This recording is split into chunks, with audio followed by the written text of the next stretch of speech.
যে শহরে অভিরাম দেবদেবীর পট আঁকে সেখানে কারো কাছে তার পূর্ব পরিচয় নেই।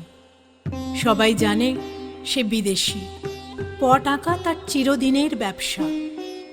সে মনে ভাবে, ধনী ছিলেন, ধন গিয়েছে, হয়েছে ভালো।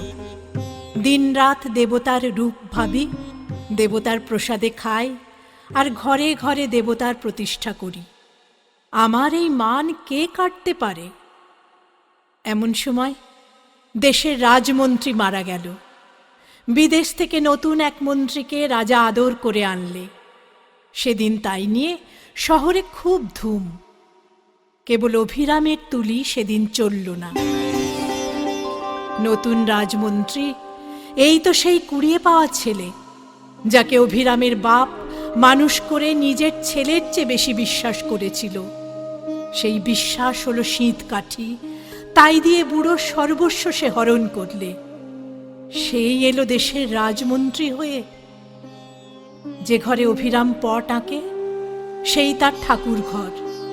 সেখানে গিয়ে হাত জোড় করে বললে, এই জন্যেই কি এতকাল রেখায় রেখায় রঙে রঙে তোমাকে স্মরণ করে এলেম? এতদিনে বর দিলে কি এই অপমান? এমন সময় রথের মেলা বসল। সেদিন নানা দেশের নানা লোক তার পট কিনতে এলো। সেই ভিড়ের মধ্যে এলো একটি ছেলে, তার আগে পিছে লোক লস্কর। সে একটি পট বেছে নিয়ে বললে, আমি কিনব।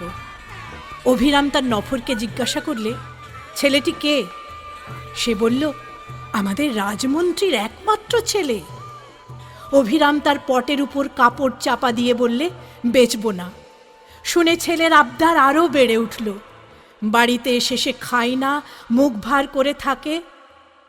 অভিরামকে মন্ত্রী থলি ভরা মোহর পাঠিয়ে দিলে। মোহর ভরা থলি মন্ত্রীর কাছে ফিরে এলো।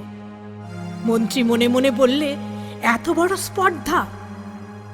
অভিরামের উপর যতই উৎপাত হতে লাগলো, ততই সে মনে মনে বললে, এই আমার জিত।